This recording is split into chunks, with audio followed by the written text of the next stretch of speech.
First, Heinz Neudecker of Amsterdam. Well, thank you, Chairman. I'm going to talk about some generalizations of the well-known Kronecker product and the vec operator. And my program is listed here, so I have 4 points. So I'll give you 2 generalizations of the Kronecker product, 2 generalizations of the well-known vec operator. I shall introduce you to the so-called tilde transform, which turns out to be very, very useful. And finally, I shall give you some statistical applications. I've been told that I have 25 minutes, and I shall do my best to stick to your ruling. Well, it's of course history, quite recent history. Some references which tell you about the history. 3 people, all Indians. Rana Singh, Derek Tracy, and Kankanam Gina Dasa published some papers on the generalizations I want to talk about.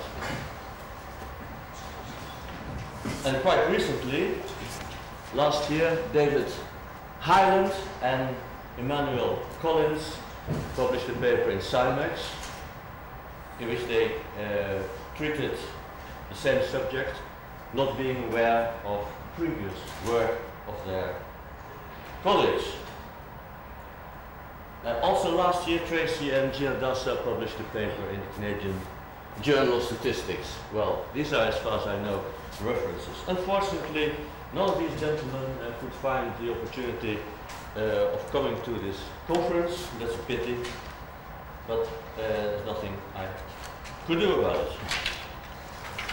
Well, what is it about? Here you see a generalization of the Kronecker product. I shall not spend any words. The picture is clear, and I shall call this product the pi product. So to make things clear, it's not my invention. It all goes back to these people. So we call this the pi product. Yesterday we were introduced to the vec operator in one of the smaller meetings. Today you have been introduced to the pi product.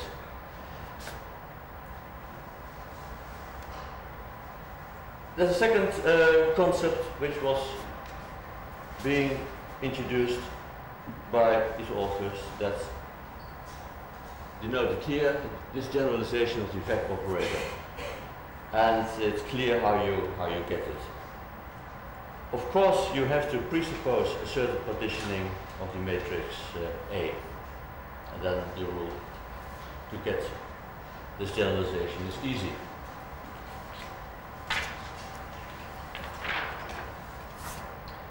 There's a second generalization of the vec operator which you find here.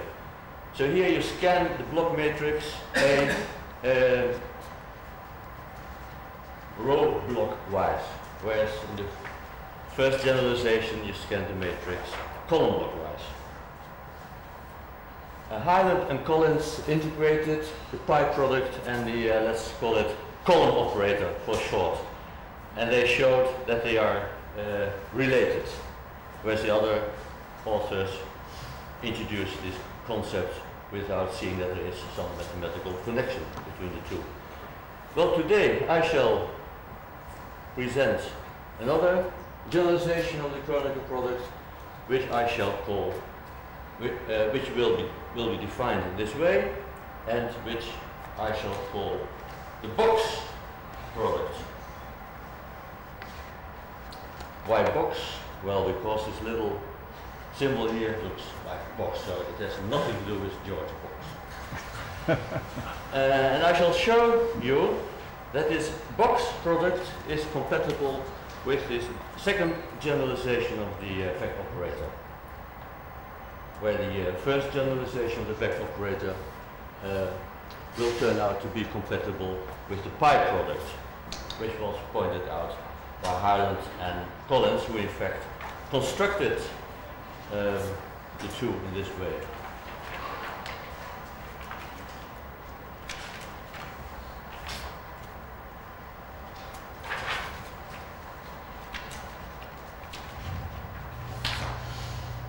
It's useful to consider two different cases, case of balanced partitioning and the case of unbalanced partitioning.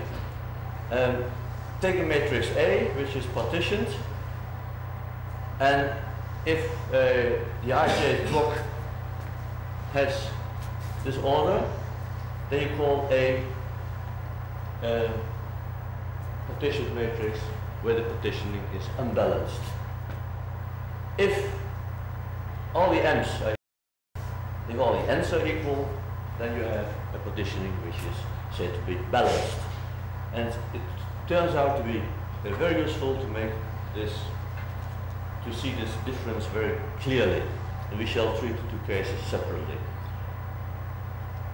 Well, one of the things which you can learn is that the pi product and the column operator very nicely suit the case of balanced partitioning. So if you are studying problems involving balanced partitioning, so matrices partitioned in a balanced way, then if you of course want to use these concepts, it's up to you, then you should use the pi product and the compatible column operator. If, however, you study cases where you have matrices partitioned in an unbalanced way, then the box product and the associated row operator will be the best choice. Well, this is one of the results of our paper. I promised you to introduce you to a new concept, a new operator, so-called tilde transform of a partitioned matrix. So I still refer to this matrix here. Well, we indicate it this way with such a tilde on top.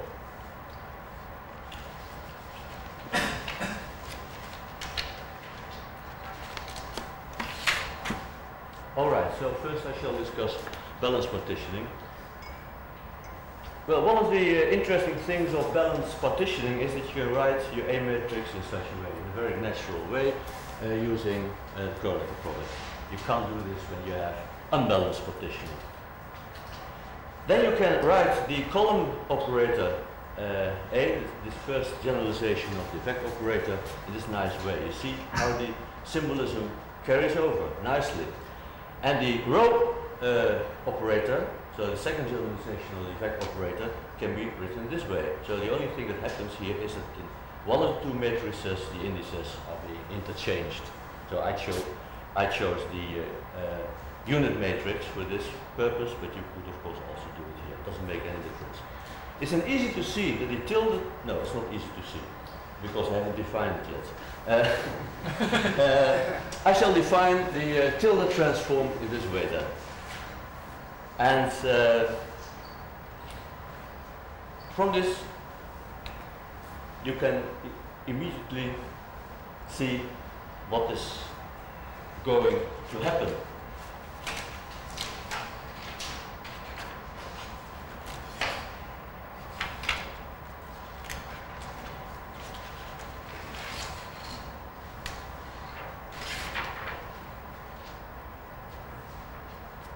If you have some imagination. Is it easy to prove that the vec of this tilde transform is equal to the first generalization of the vec operator? Because if you use the vec operator here, then you immediately get this result here. An interesting property which links the vec operator and the first generalization of the vec operator is this relationship. And to prove this, you have to use a result published by Tom Wansbeek and myself some years ago in a Canadian statistical journal.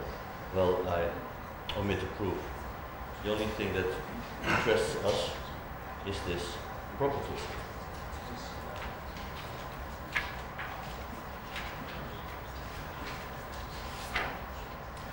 You would ask me, why don't you give me an alternative for the tilde transform, written in this way, where I interchange the indices of one of the unit matrices. Well, it's easy to see that the vec of this tilde transform is equal to the second generalization of the vec operator, but unfortunately you do not get a nice result like this. The matrix A, the partition matrix A, is being messed up completely. So that's why I do not give you a second, an alternative for this tilde operator, and I stick to this one.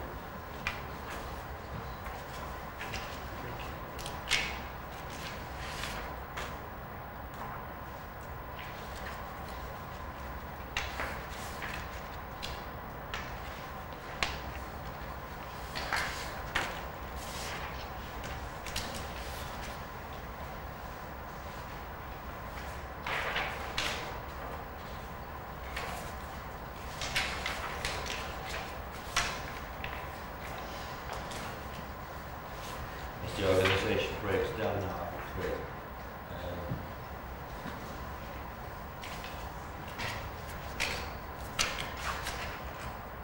It's really very strange.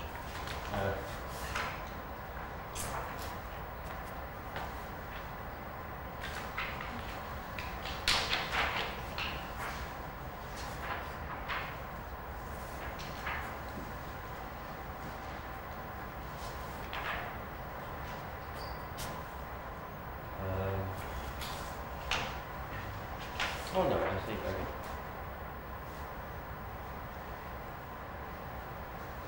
Yeah. The sheet I'm looking for is sheet number 6. You want to give me here? Give me a pile and I'll look through them. That would be very nice of you. 6. Number 6 I'm looking for. And then I continue. It's not here. Oh, it may be down below.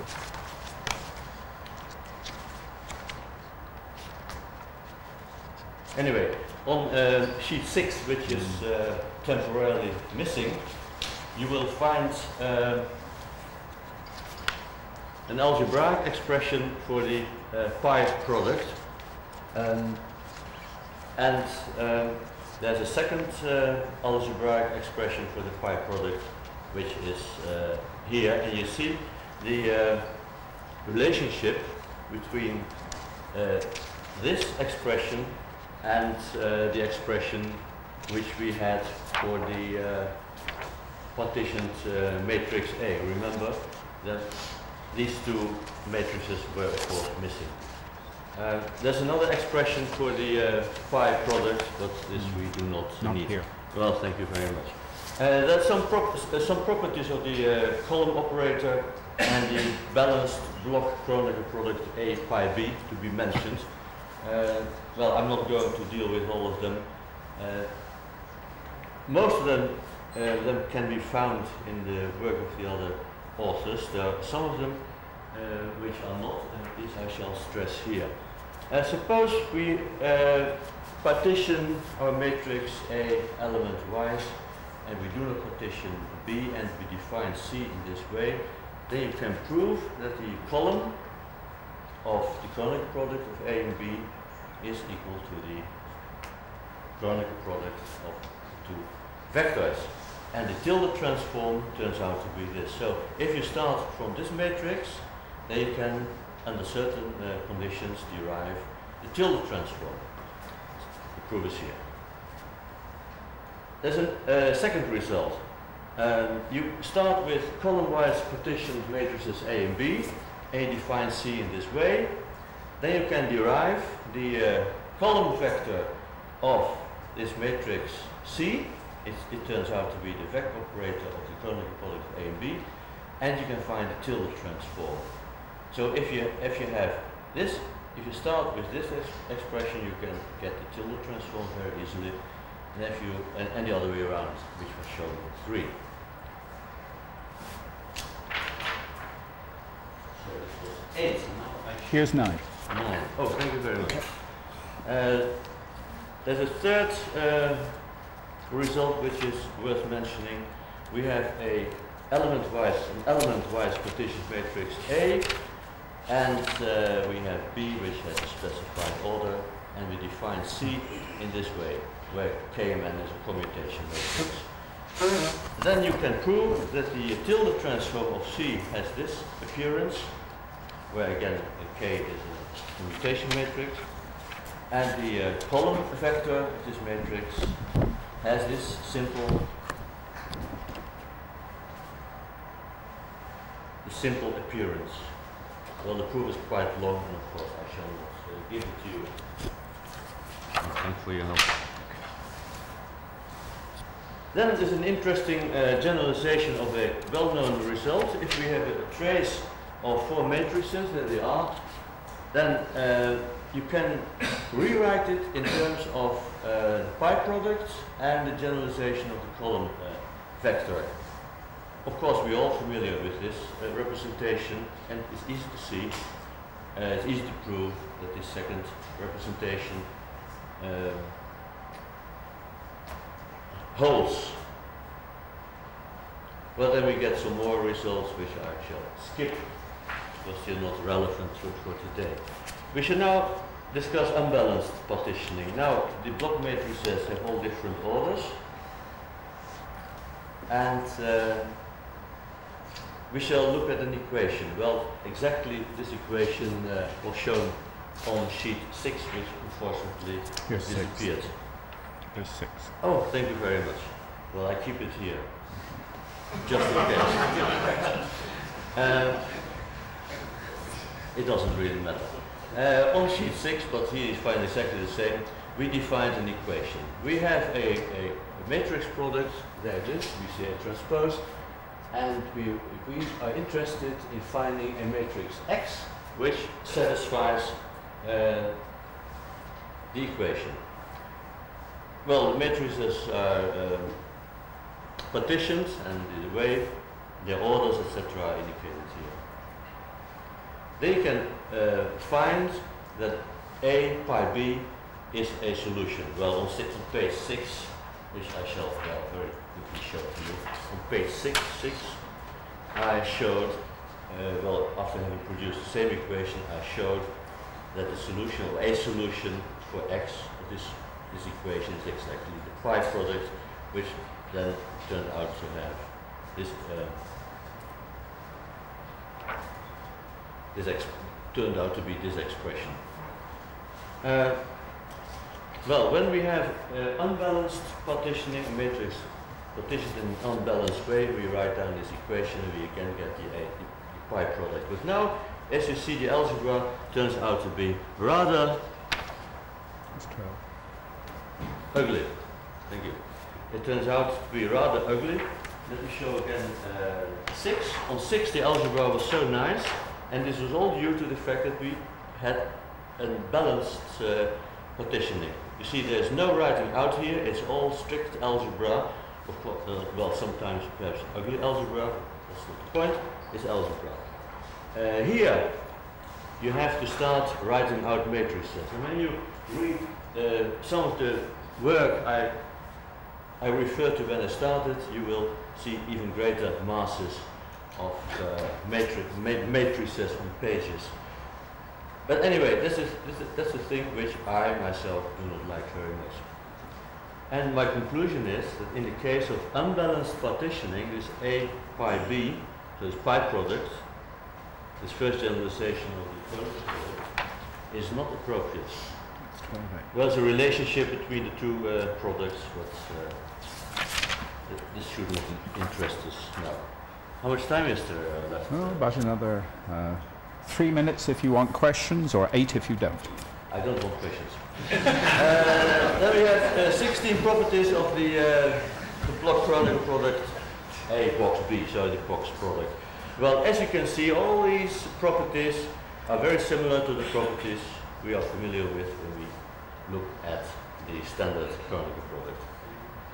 There is even a result in the determinant of a box product, and what you get out of it is what you expect. Trace of a box product, etc. Well, identical properties hold for the balanced pi products. I did not show these properties to you. Now we come to the applications, and that's really what makes things interesting. First application. We have a symmetric matrix W of order pi squared. It's a matrix of fourth order moments, and we want to approximate it by a Kronecker product, A Kronecker. A, where A is symmetric but unknown. And we want to find this matrix by minimizing this form, so least squares, obviously. And, well, the arithmetic is here then, using certain properties of commutation matrices, etc., which I shall not introduce you to now. We find first order minimum conditions, which, as you can see, involve a tilde transform. So we transform the original W, matrix of fourth order moments, into its tilde transform. If you don't do this, then the problem is, we think, not so easily solvable, but you may have different opinions. It's easy to prove this first order minimum condition is equivalent to this order minimum condition, and what we have here is an eigen problem where we are looking for eigenroots of the tilde transform of the fourth order moment matrix and eigenvectors. And as you remember, A was the unknown. Second application, from K factorial covariance structures. We have a, is known, an L order sample variance matrix S, and there's an unknown population variance matrix which has a certain structure. This has a Kronecker structure. And the matrices here have a certain order. Well, and we want to find these K sigmas by, again, applying the least squares principle.